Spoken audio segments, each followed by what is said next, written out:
Friend, this is Manish and welcome to my YouTube channel Sir Classes. Today I am going to start objective questions जो CDP का part 3 होगा. ठीक है, इस series जो मैं CDP का सीरीज जो चला रहा हूँ उसमें फर्स्ट पार्ट सेकंड पार्ट मैं ऑलरेडी बना चुका हूँ. अब आज का वीडियो जो है 3 पार्ट को लेकर मैं आया हूँ. इस वीडियो में मैं आप लोग के लिए प्रीवियस क्वेश्चन जो CTET, STET, KVS, NVS, UPTET जितने भी टीचिंग एग्जाम्स होते हैं वो सारे में पूछे जाते हैं और जो बीएड में भी यूजफुल होते हैं, जो है ना. तो उन सारे दोस्तों से मैं कहना चाह रहा हूँ जो टीचिंग्स का तैयारी कर रहे हैं, टीचिंग एग्जाम की तैयारी कर रहे हैं, वो मेरे चैनल के साथ बने रहें और देखते रहें सर क्लासेस को, ताकि मैं इसमें कंप्लीट एक्सप्लेनेशन के साथ आप लोगों को वीडियो में बताने की कोशिश कर रहा हूँ. ठीक है, ताकि आप लोगों को कहीं और जाने की जरूरत ना पड़े. ठीक है, तो आप मेरे चैनल के साथ बने रहें और देखते रहें सर क्लासेस और शेयर, सब्सक्राइब, लाइक जरूर करें ताकि मेरा भी कॉन्फिडेंस बिल्डअप बना रहे. तो बिना डिले किए मैं इस वीडियो को स्टार्ट करता हूं. फ्रेंड्स, आज के इस वीडियो में बात करेंगे चाइल्ड डेवलपमेंट एंड पेडागोजी.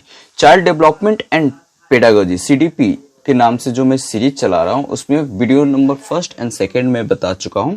आज वीडियो थर्ड, इस सीरीज का तीसरा भाग में लेके आया हूं. इसमें जो मैं आप लोगों को बता रहा हूं प्रीवियस ईयर के क्वेश्चन पेपर को डिस्कस कर रहे हैं जो चाइल्ड डेवलपमेंट एंड पेडागोजी से लिया गया है. यहाँ से मैक्सिमम 30 नंबर के क्वेश्चंस आते हैं और जो 150 का जो पेपर्स होते हैं ना उसमें भी पेडागोजी से रिलेटेड हर एक सेक्शंस में 15 आपका पेडागोजी से रिलेटेड क्वेश्चंस होते हैं. तो ये इंपॉर्टेंट हो जाता है एक एज अ टीचर, एक अच्छे टीचर्स बनने के लिए पेडागोजी पर कमांड होना बहुत ही इंपॉर्टेंट हो जाता है. तो इसलिए मैं आप लोग से कहता हूँ इसको आप मतलब रिक्वेस्ट समझे या फिर एक सजेशन या फिर जैसा भी आप ले सकते हैं, लेकिन नेगेटिव में मत लीजिएगा. ठीक है, मैं पॉजिटिव बता रहा हूँ कि जो भी आप पढ़ रहे हो तो आप ज्यादा इधर उधर भटकने से कोई फायदा नहीं होता. एक ही चीज को अगर बार बार रिवीजन करते हैं, बार बार आप कंटिन्यू पढ़ते रहते हैं तो उस पर हम लोगों की कमांड हो जाती है. कोई भी चीज इम्पॉसिबल या डिफिकल्ट नहीं होता, बस उसको प्रैक्टिस की जरूरत होती है. तो इसलिए आप मेरे वीडियो के साथ बने रहे. यहाँ पर मैं सारे क्वेश्चंस को, प्रीवियस ईयर्स के क्वेश्चंस को सीडीपी जो है उस सीरीज में मैं डिस्कस करूंगा विथ एक्सप्लेनेशन, है ना, और अच्छे से एक्सप्लेन करके मैं आपको बताऊंगा. तो ये आपके लिए काफी हेल्पफुल होगा वीडियो. अगर किसी प्रकार का फिर भी कोई डाउट या फिर कुछ रह जाता है तो आप मुझे कमेंट बॉक्स में कमेंट करके पूछ सकते हैं या बता सकते हैं. ठीक है, उसके लिए मैं आपका थैंकफुल रहूंगा ताकि मैं आप मेरे वीडियो को देखते रहते हो. ठीक है, तो इसमें मैं जो बताऊंगा आज ये भी कहीं ना कहीं पूछा गया है क्वेश्चंस. ठीक है, ये लगभग आपका मैं जो आज का वीडियो में जो डिस्कस करने हैं छत्तीसगढ़ टीचिंग एलिजिबिलिटी टेस्ट से पूछा गया है. ठीक है, तो इस सारे चीजों को डिस्कस करते हैं. पहला क्वेश्चन देख लेते हैं. तो पहला क्वेश्चन जो है हम लोग का वो आपका due to an extend winter break school management arrange for class during holiday, what will be your reaction as a teacher. जैसे विंटर जो वैकेशन स्टार्ट हो जाती है और जो मैनेजमेंट है वो आपका मतलब विंटर वैकेशन को एक्सटेंड कर देते, बढ़ा देते हैं. तो टीचर्स एज अ टीचर आप मतलब क्या रिएक्शन क्या होगा एज अ टीचर, आपका रिएक्शन क्या होगा, ये क्वेश्चंस में कहने की कोशिश किया जा रहा है. तो उसमें ऑप्शन देख लेंगे, protest and not take class, protest करेंगे या फिर क्लास लेने से मना कर देंगे, या फिर दूसरा ऑप्शन है request reconsideration of decision, request करेंगे रिकंसिडर करने के लिए डिसीजन का. फिर tell student to prepare on their own, या बच्चों को बोलेंगे कि अपने से खुद से तैयारी करो, या फिर चौथा ऑप्शन है accept it is your responsibility. तो इसका आंसर हो जाएगा कि हमारी जो रिस्पॉन्सिबिलिटी होती है टीचर्स, एज ए टीचर्स की जो रिस्पॉन्सिबिलिटी है वो एक्सेप्ट करना चाहिए, है ना. बहुत सारे ऐसे टीचर्स होते हैं कि छुट्टी के दिनों में भी एक्स्ट्रा क्लास लेते हैं और बच्चों को जिनके मतलब पैशन और प्लस जिसका हॉबी सारे कुछ जो होते हैं टीचिंग करना होता है, वो अच्छे टीचर्स जो बनना चाहते हैं वो समाज के उत्थान के लिए, समाज की प्रोग्रेस चाहते हैं, इसलिए वो एक्स्ट्रा भी क्लास लेते हैं. तो इससे कोई प्रॉब्लम नहीं होनी चाहिए. तो हमें जो रिस्पॉन्सिबिलिटियां मिले उसे एक्सेप्ट करना चाहिए. Question number 4 is right answer. Question number 2 देख लेते हैं. In your class you find that some student can not understand a topic because of the wide gap in their previous knowledge, what would you do. इस questions में ये कहने की कोशिश किया जा रहा है कि कुछ जब आप क्लास लेते हैं तो कुछ स्टूडेंट जो हैं आपके टॉपिक को समझ नहीं पा रहे हैं because of the wide gap previous class knowledge. जो प्रीवियस नॉलेज है और प्रेजेंट नॉलेज है वो दोनों में काफी बड़ी गैप हो गई है, इस वजह से वो बच्चे समझ नहीं सकते हैं, समझ नहीं पा रहे हैं। व्हाट वुड आप क्या कर सकते हैं इसके लिए? तो ऑप्शन देखेंगे, arrange extra class to help them. Option 2, ask the parent to arrange help at home. Option 3, continue with your classes. या ऑप्शन 4, seek principal's help.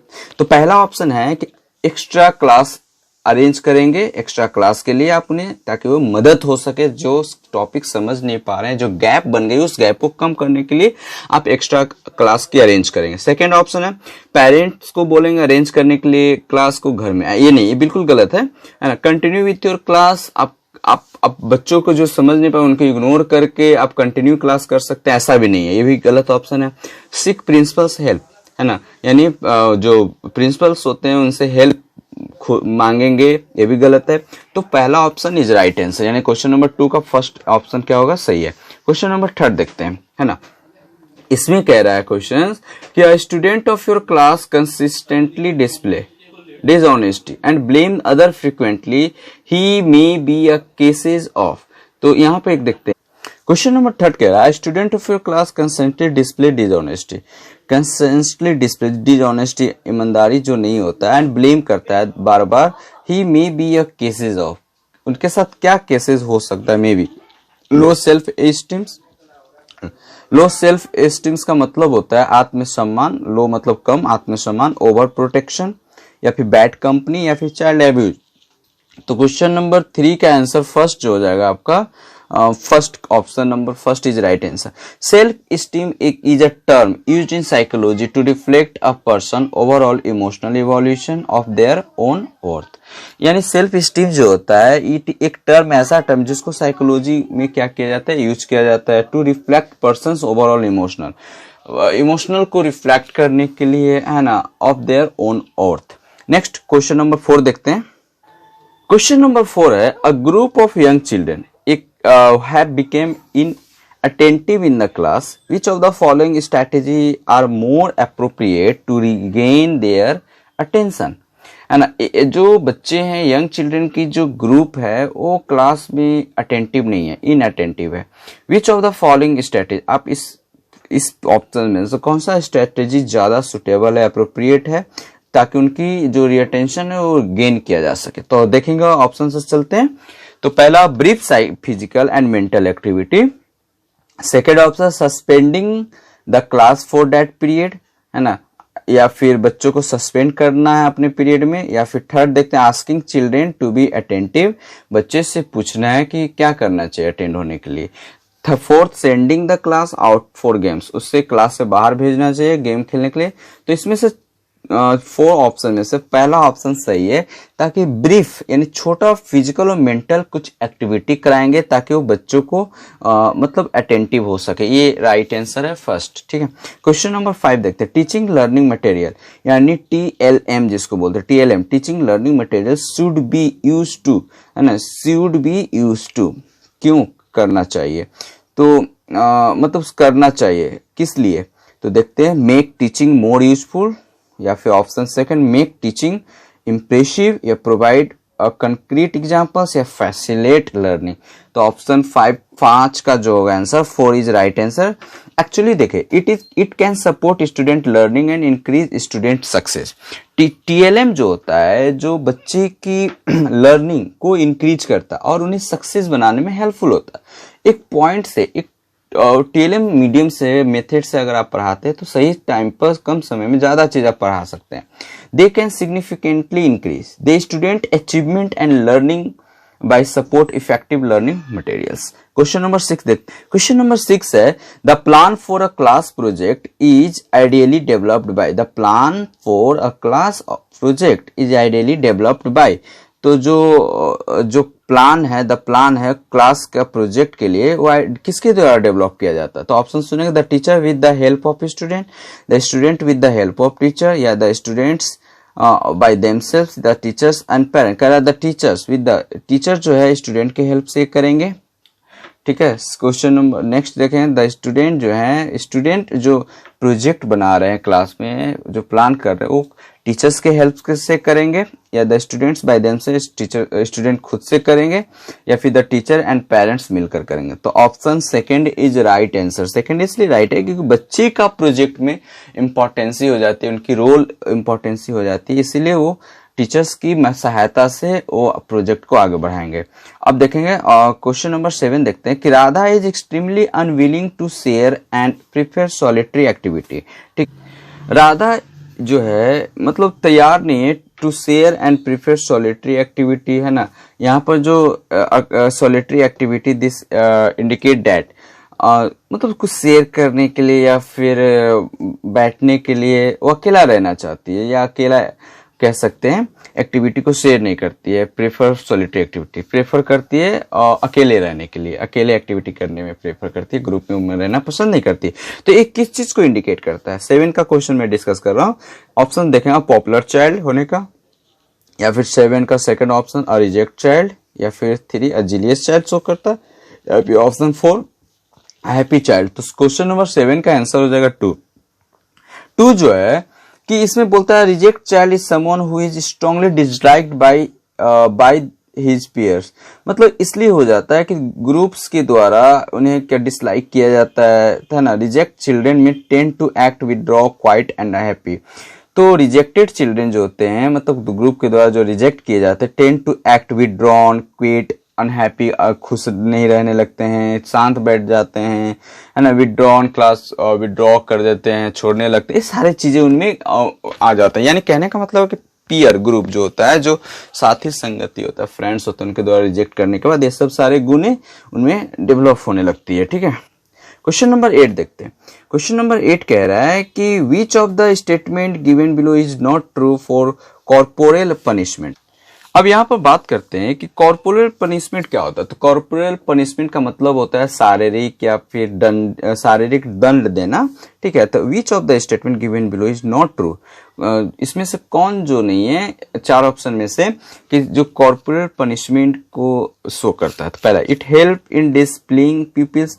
Corporal punishment इसमें मतलब क्या करता है, इनमें से चारों ऑप्शंस में से क्या करने में मदद करता है। तो इट मेक्स चिल्ड्रेन एग्रेसिव, है ना। Corporal punishment makes children aggressive. Option 3, corporal punishment gives the message that might is right, या corporal punishment it help the emotional development of children. तो इसका आंसर आपका 8 का हो जाएगा फर्स्ट। जो कॉर्पोरल पनिशमेंट होता है मतलब कभी कभी जो हम लोग दंडित करते हैं शारीरिक, तो ये डिसिप्लिन, यानी हम लोग इसे डिसिप्लिन को मेंटेन करने के लिए, डिसिप्लिन को मेंटेन करने में हेल्प करता है। और बाकी 3 जो होता है ये नहीं हो सकता, एग्रेसिव नहीं बना सकता है ना, message the might to write वाला कंडीशन नहीं हो सकता। तो option first is right answer. Question number 9 देखते हैं। क्वेश्चन नंबर 9 है, if a child writes with his her left hand. कोई बच्चा है अपने दाहिने हाथ से लिखता है एंड इज कंफर्टेबल डूइंग, और वो करने में अच्छा फील करता है, कंफर्टेबल, तो हमें क्या करना चाहिए? डिस्करेज करना चाहिए, या made to write with left hand से लिखने के लिए बोलना चाहिए, या मतलब मेड टू राइट, या अलाउड हिज प्रिफरेंस, अलाउड करना चाहिए, या फिर sent to seek medical help, या मेडिकल हेल्प के लिए भेजना चाहिए। तो इसका आंसर हो जाएगा question option number 3 is right answer, because उसे प्रेफर करना चाहिए, प्रेफरेंस देनी चाहिए, क्योंकि भाई वो लिख रहा है, अच्छे से लिख रहा है। क्वेश्चन नंबर 10 देखते हैं। 7 ईयर ओल्ड मनोहर, 7 साल का बच्चा मनोहर इज अनेबल टू रीड, पढ़ने में असमर्थ है। ठीक है, पढ़ नहीं पाता है सही तरीके से। तो पर द क्लास लेवल पर द टीचर को क्या करना चाहिए? एक टीचर्स को क्या करना चाहिए अगर कोई बच्चा आपके क्लास में सही से रीड नहीं कर पा रहा है? तो ऑप्शन सुनेंगे, give him reading exercise of lower level, है ना। उस बच्चों को जो है आप लोअर लेवल के लिए लेवल का बुक उठाकर आप उसे रीड करवाएंगे, या फिर इन्फॉर्म द पेरेंट्स को इन्फॉर्म करेंगे, या फिर detain him the same class, या डिटेन करेंगे सेम क्लास के साथ। ठीक है, या फिर डिटेन का मतलब होता है आगे बढ़ने से रोकना, या फिर वहीं पर रोक देना। ठीक है, या फिर try to find out the cause with expert help, या try to find out cause with expert help लेंगे, या फिर उस काउज को ढूंढेंगे। काउस तो ठीक है, लेकिन एक्सपर्ट हेल्प वाला जो है ना वो सारी चीज सही नहीं है। यहाँ पर बच्चों को मौका देना है। Give the reading exercise of lower, मतलब पहले का पढ़ाया हुआ चैप्टर से उसे बार बार रीड करवाना है, यानी option number first is right answer. Next question number 11 देखते हैं। क्वेश्चन नंबर 11 कह रहा है कि अ school will became a true second home for the child. कह रहा है कि अ स्कूल विल बिकेम होगा, मतलब फर्स्ट जो हमारा घर है उसके बाद स्कूल को दूसरा घर बोला जाता है। किस वे में, मतलब इफ, कैसे। इफ ऑप्शन सुनेंगे, it's environment resemble that of home environment, meals are also provide in school. Option third, it helps overall development of the child. Option four, it generate the desire to learn. तो option first is right answer, because environment resemble, अगर घर जैसा environment मिलता है school में तो बच्चे second home समझते हैं इसे, है ना। तो option first is right answer. Okay, question number अब हम देखते हैं 12 को।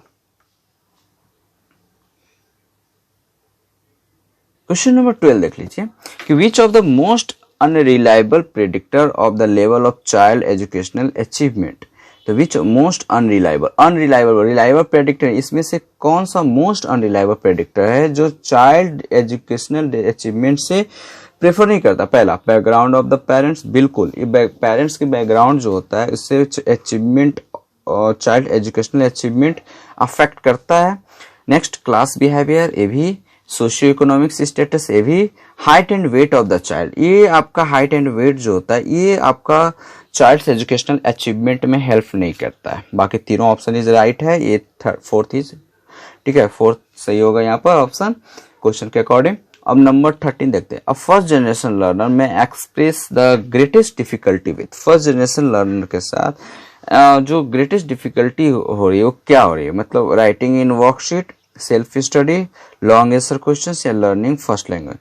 तो फर्स्ट जो मतलब सेल्फ स्टडी वाला जो कंडीशन है ना, ये ज्यादा प्रॉब्लम आ रही है फर्स्ट जनरेशन लर्नर के साथ। अब नेक्स्ट देखते हैं 14, क्वेश्चन नंबर 14 कह रहा है कि द चिल्ड्रेन 6 से 11 वर्ष के बच्चे जो होते हैं बिकेम प्रोपोर्शनली थिनर बिकॉज, पतले होते क्यों, क्योंकि do a lot of exercise, ज्यादा एक्सरसाइज करते इसलिए, या फिर gain height during this period, ज्यादा हाइट गेन करते इसलिए, या इस काल में, या फिर इट जंक फूड या जंक फूड खाते हैं इसलिए, या फिर watch a lot of television या टेलीविजन ज्यादा देखते हैं इसलिए।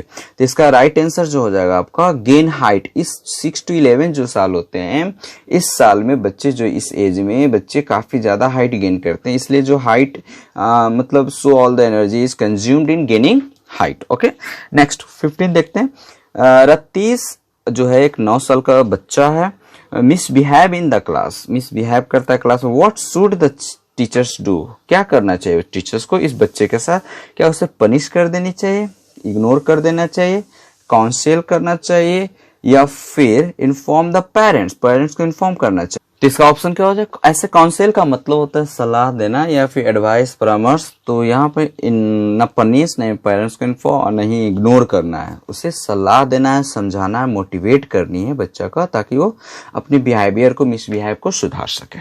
16, क्वेश्चन नंबर 16 देखते हैं। According to the right of to education act 16 to 40, admission of children to particular class has been proposed to be the characteristics of, है ना। तो ऑप्शन है ability of the child, age of the child, socio economic status of the child, या education of. तो इसमें ability नहीं कह रहा है कि राइट टू एजुकेशन के अनुसार जो एजुकेशन एडमिशन ऑफ चिल्ड्रन, जो बच्चे का एडमिशन है टू अ पार्टिकुलर क्लास, अलग अलग क्लास का, हैज बीन प्रपोज करनी चाहिए बी बेसिक्स ऑन एबिलिटी के अनुसार नहीं, admission. Age of the child, age of the right to education ये बोलता है जिस एज में बच्चा है उस एज के अनुसार उसे प्रेफर करना चाहिए क्लास को कि ये किस क्लास में जाए। सपोज कि मान लेते हैं कि 10 साल का बच्चा अगर 4 क्लास में नहीं पढ़ पाया तो उस हिसाब में वो 4 में नहीं रहना चाहिए, उसे 5-6 जाना चाहिए, ठीक है। तो ये सारी चीजें देख सकते हैं। तो age of child is right answer in option number 2। Question number 17 देखते हैं। Which of the following is not sign of being gifted, being मतलब जो आदमी की जो गिफ्ट होता है, उपहार होता है, इसमें से कौन नहीं है, कौन साइन नहीं करता है। तो आप देख लेंगे, क्यूरियोसिटी करता ही करता है, क्रिएटिविटी करता ही है, और interest in extra reading, interest जो आता है किसी चीज को पढ़ने के लिए, एक्स्ट्रा रीड करने के लिए, है ना।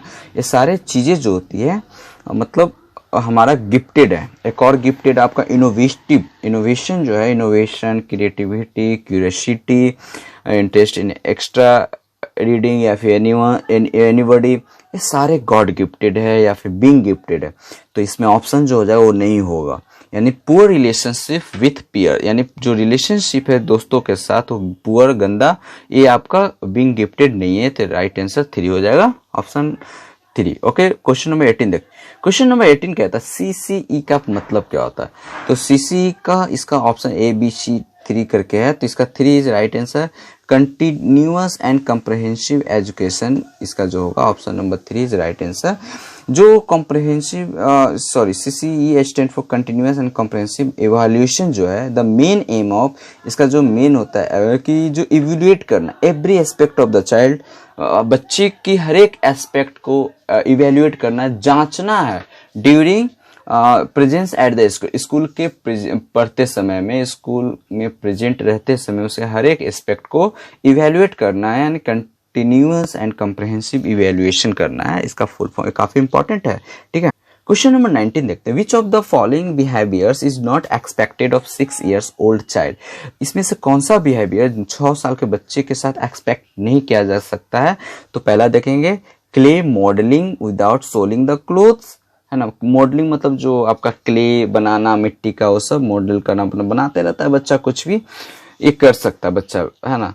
कलरिंग द पिक्चर, वो भी कर सकता है बच्चे, अपने से कलर कुछ भी कर सकता है। Cleaning up the table without being told, कोई बिना बड़े के सलाह से आप बच्चे जो टेबल वेबल साफ करता है, इसमें थोड़ा डाउट है।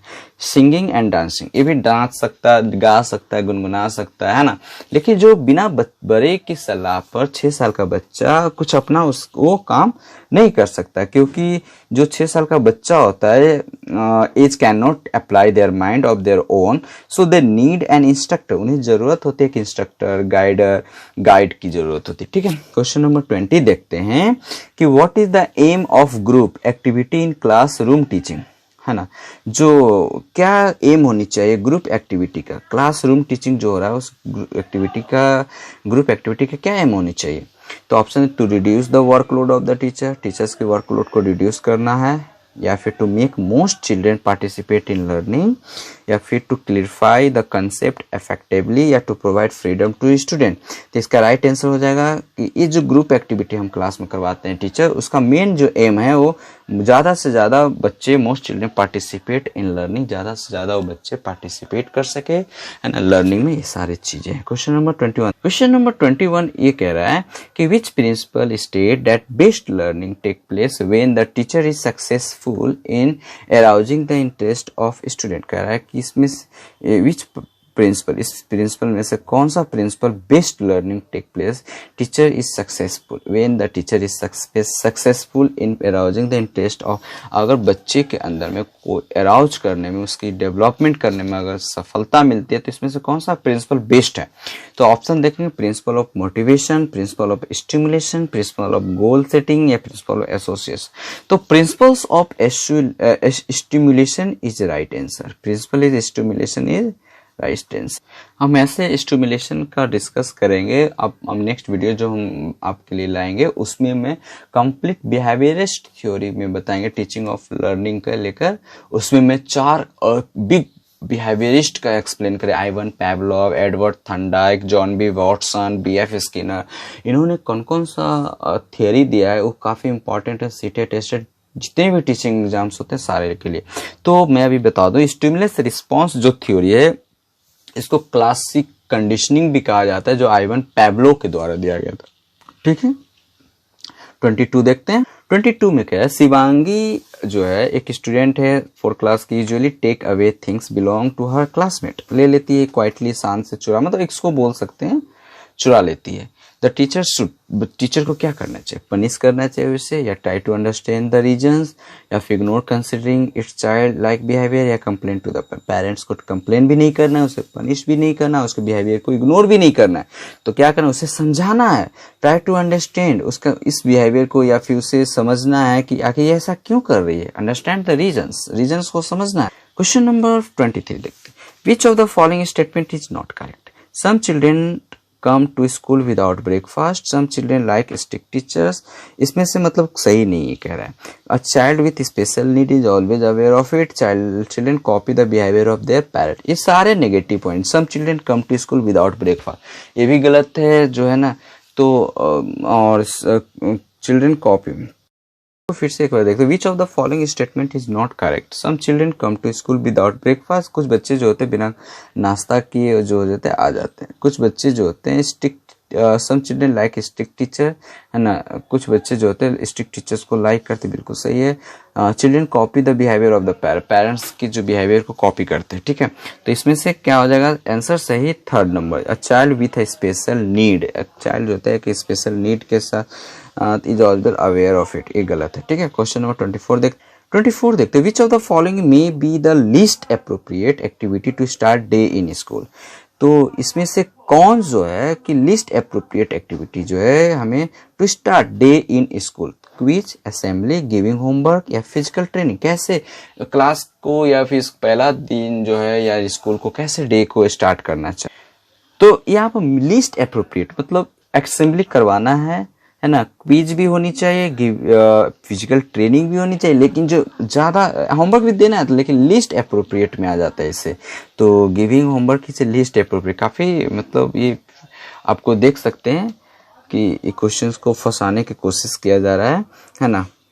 क्वेश्चन नंबर 25 देखते हैं. Question number 25. Student can acquire value best through.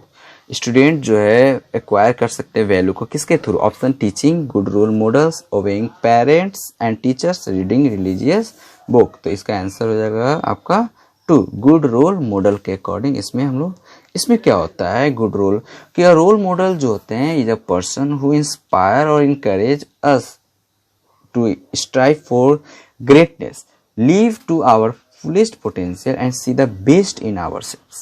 Question number 26 देखते हैं कि student of class second and third appropriate teachers who है ना. अप्रिशिएट टीचर्स को अप्रिशिएट करते हु जो बिहेव विद देम अफेक्शनली. जो टीचर बिहेव विद देम अफेक्शनली या फिर उन्हें बच्चे अप्रिशिएट करते हैं 2 या 3 क्लास का. स्पीक क्लियरली या फिर ड्रेस अप नाइसली या tell parents to help them. तो 26 का क्या हो जाएगा बिहेव विद देम अफेक्शनली मतलब प्यार से बच्चों को समझाते हैं, पुचकारते हैं, तो उससे बच्चे क्या करते हैं अप्रिशिएट करते हैं है ना. तो नेक्स्ट को 27 देखते हैं. 27 क्वेश्चंस कह रहा है कि when a student consistently forget to do the homework the student may. तो आंसर इसका हो जाएगा 3 have a problem at home.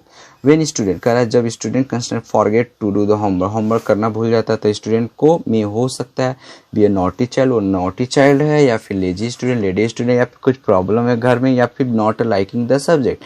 तो शायद इसमें आप क्या लगा सकते हैं have a problem at a home. Next देखते हैं. The children coming from the family of first generation learner should be होनी चाहिए. Sent a special school, educated in regular school, made to repeat the class, group together in class activity. तो 22 का answer हो जाएगा 28 का answer हो जाएगा आपका 2 educated in regular school. Educated जो है रेगुलर यानी option number 2 is right answer. देखिए डिसलेक्सिया 29 जो है dyslexia is a behaviour disorder, neurological disorder, genetic disorder या mental disorder.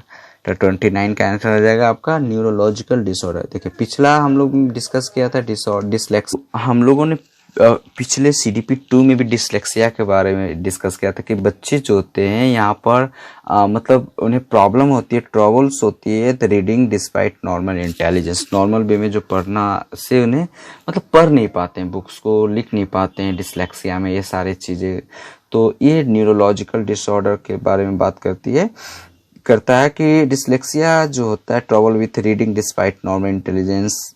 It is believe to be caused by both genetics and environmental factor. जो दोनों हो सकता है, जेनेटिक फैक्टर भी हो सकता है प्रॉब्लम का या फिर एनवायरमेंटल फैक्टर भी हो सकता है या फिर it often occur in people with attention deficit.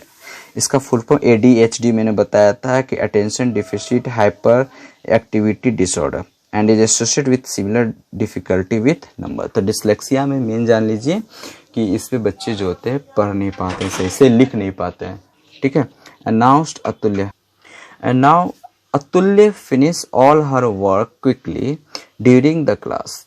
है ना। क्लास के दरमियान अतुल्य अपना सारे जो मतलब कर लेती है, अतुल्या में भी क्या हो सकता है, 30 नंबर का ऑप्शन देख लेंगे।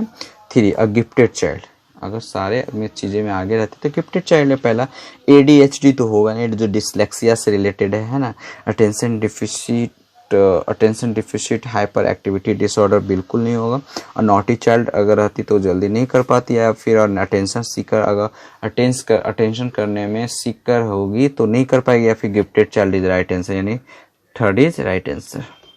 तो आई होप ये वीडियो आप लोग को अच्छा लगा होगा। फिर भी किसी प्रकार का किसी क्वेश्चंस में डाउट रह गया तो प्लीज़ कमेंट करें कमेंट बॉक्स में, और नेक्स्ट वीडियो के साथ फिर मिलते हैं। Have a nice day. देखते रहिए सर क्लासेस, शेयर करते रहिए, सब्सक्राइब करते रहिए। फिर मिलते हैं नेक्स्ट वीडियो के साथ। Have a nice day, bye bye.